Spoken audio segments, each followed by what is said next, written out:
Liz Truss. Very nice to meet you. Hi. Mrs. Watson. Hello.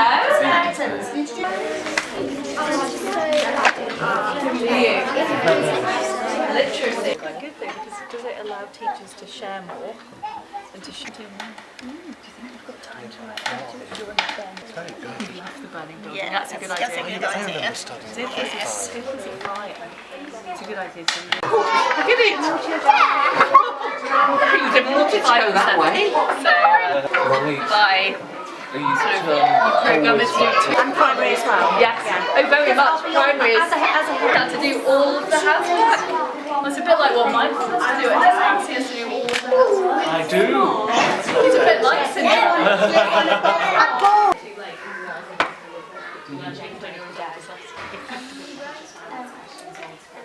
And how do you think your education compares with ours?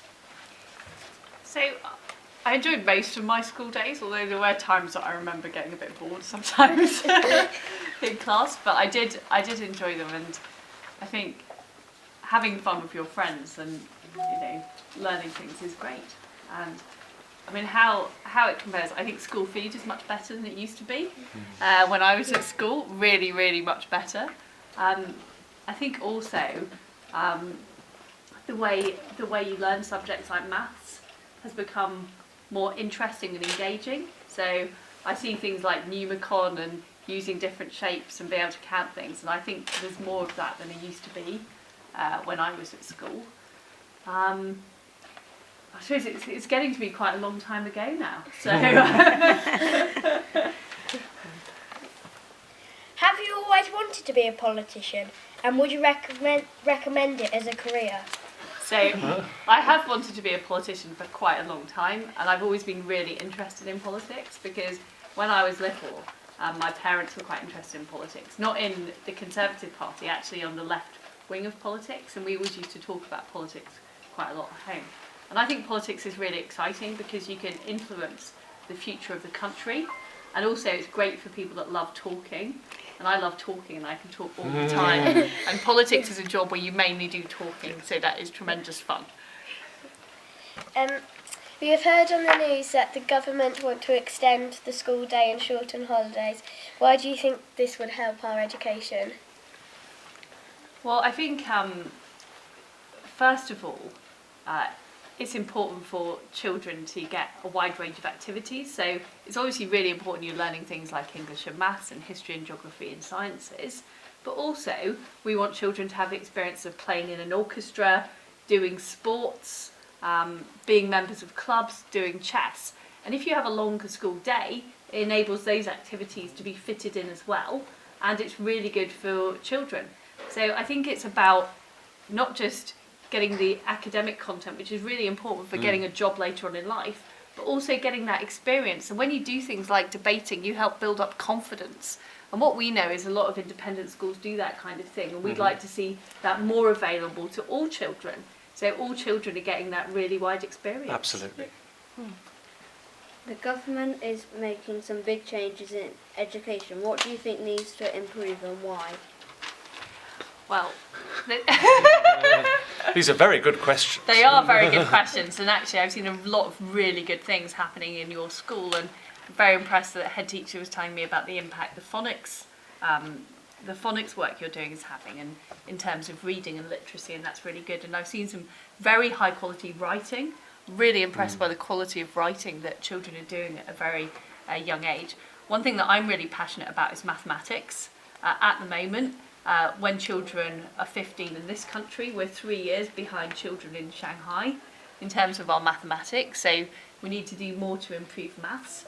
And part of it is about developing a love of mathematics. So one thing that I always go around schools I talk about is how important it is to be enthusiastic about a subject. It's really important for jobs later on to be interested, excited about maths. And that's one of the things that I'm keen to do, is change our culture from one that's a can't do maths culture to one that can do maths is exciting and it's fun. We love maths, and we think that we have a good Hooray! They're already on message. She's reading that from a script. Why have you made changes to the national curriculum?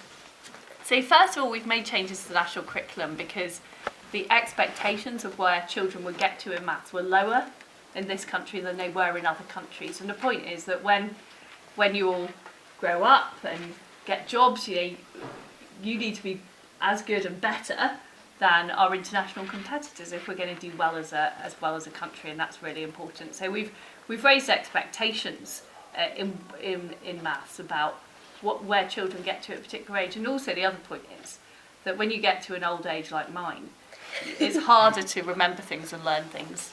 It's very sad. The younger you are, the easier it is. So actually learning your times tables at a really young age, you will never forget them. That's And right. they will be useful throughout your life. And Chelsea, our press officer, we were talking about times tables on the train, weren't we? And we were doing some calculations ourselves. So I can tell you, there is never a time you don't need these really vital number Absolutely. facts, isn't it?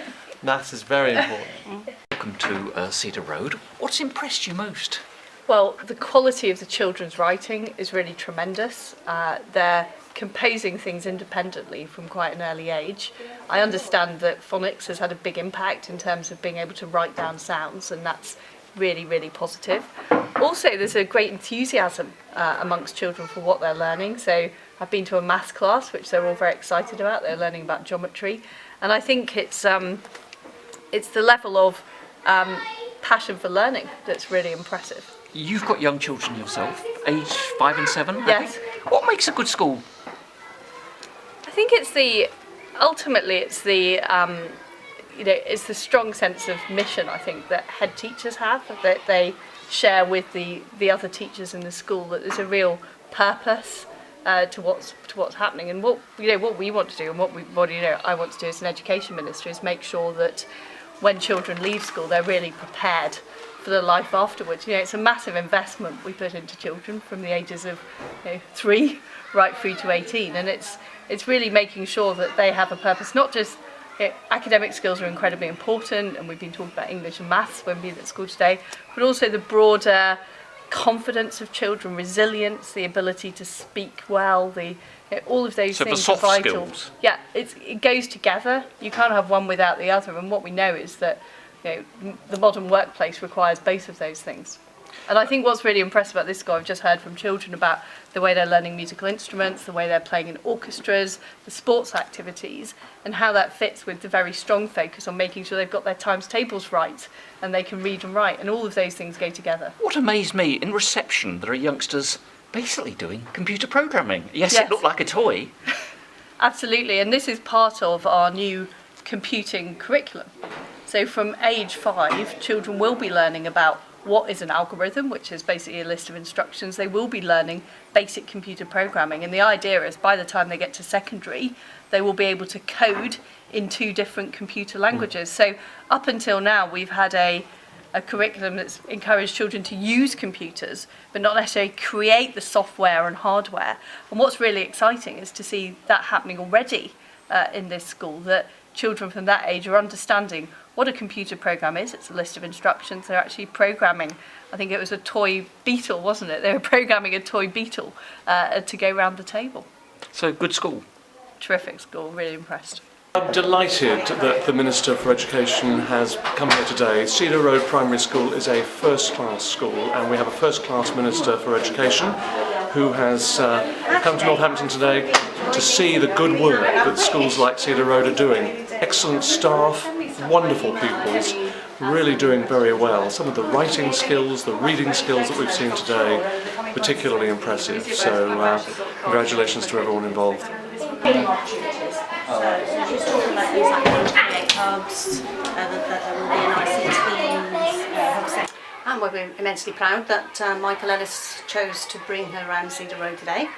And I must admit I was a little bit nervous about meeting her, but she's very down to earth. We talked a lot about educational policy and what was happening. I was proud to show her around the school. She made some very positive comments about to the children. She interacted with the children, which is always lovely to see. She got down to their level, and she was, she came across as very warm and genuine. So it was really good meeting her today, and I feel like I was able to ask some questions about education today and about her views, and I feel that I gained a lot from those discussions. What was one of the questions you asked? Which did you gain the most from? What was you looking forward to asking? I was looking forward to asking about the changes to the new curriculum, and in particular about, and also about the changes that they, about the school day.